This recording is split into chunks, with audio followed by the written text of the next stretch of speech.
Alright, this is for proof number 6, and it requires that I start with a right triangle, so that's what I'm going to do. I'm going to draw that line, and I'm going to select that line and this point.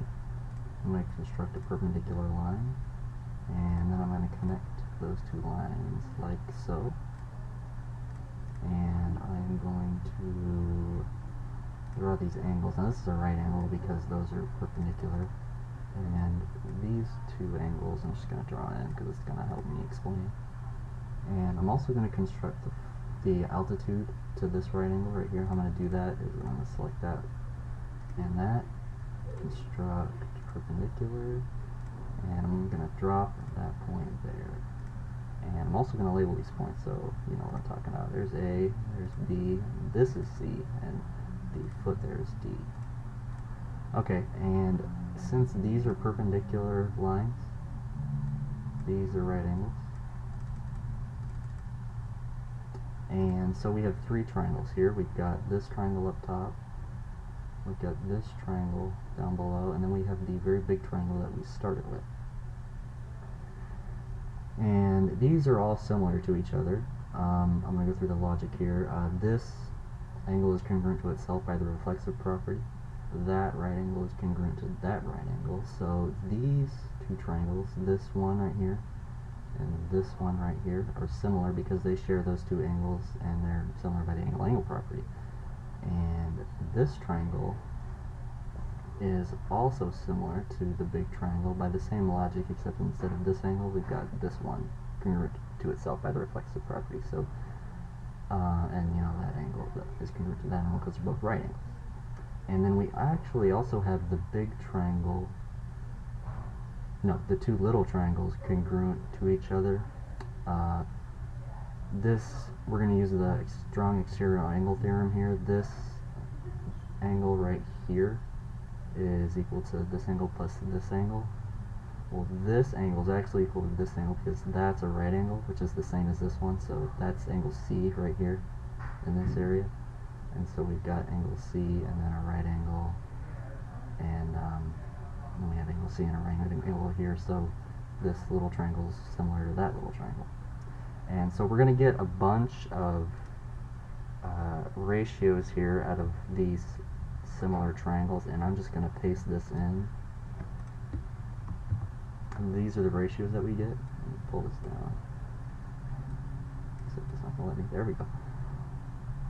Those are the ratios that we get, and I'm just going to use some algebra and manipulate them.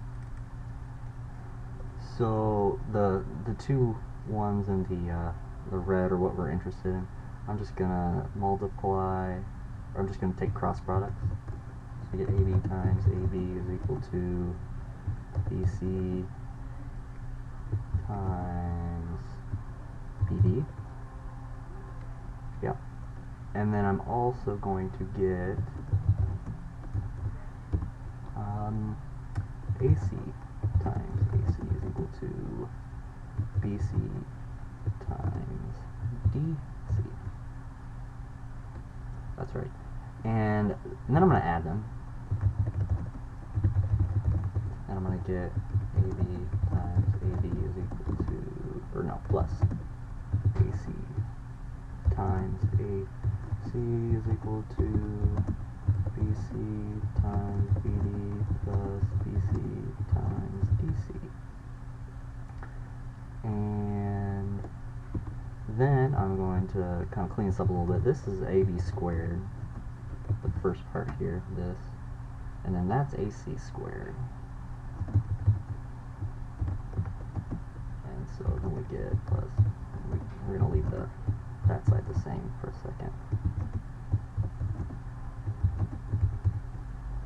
If you look here, we have two BCs, so we're going to factor that out. I'm just going to leave the left side of that the same. So we're going to factor out a BC. So we get BC times BD plus DC. And if we look up here in our picture that we started with, I've kind of strayed away from that. BD plus DC is actually BC. So this right here, this quantity is BC.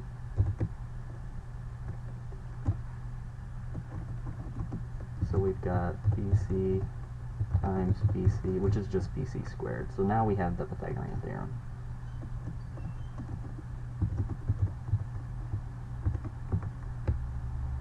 AB, which is right here, times AC, AB squared times AC squared plus AC squared is equal to BC squared. That's the Pythagorean theorem.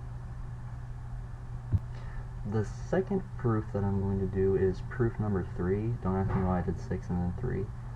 For this, I'm just going to start kind of the same way I did with the right triangle. I'm going to drop a line, drop a perpendicular, then connect them.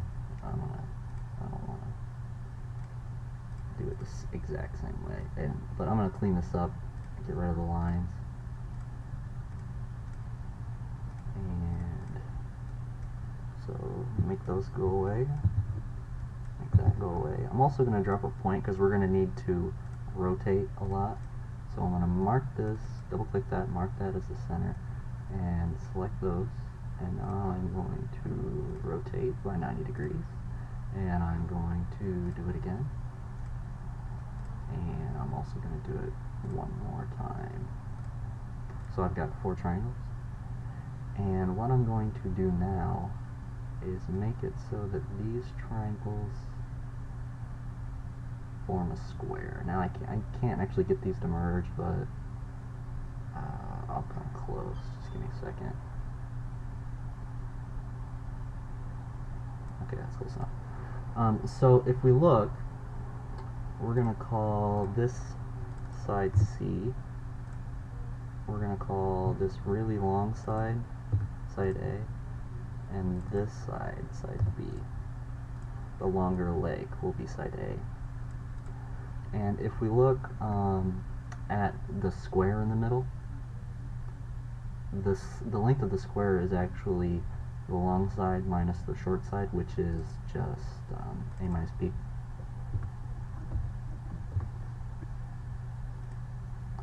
And so we're going to add up the area of the square. Well, we know that the area of the square is C squared. But we also know that it's the area of these 4 triangles plus the area of that square. And so the area of the 4 triangles it's 4, there's 4 of them, times the area of the triangle is these triangles, since they're right, would be the 2 legs over 2, the product of the 2 legs over 2. And then we have the square also in there. And now if we clean this up a little bit, we'll get 2AB, I'm going to leave it lowercase. And then let's go ahead and, oh, this is just be plus. Let's go ahead and FOIL this. So we got A squared minus 2, that's an S, 2AB plus B squared. And if you look, we've got a positive 2AB, and then we also have a negative 2AB, so that cancels. So we're left with A squared plus B squared, which is the Pythagorean theorem. C squared equals A squared plus B squared.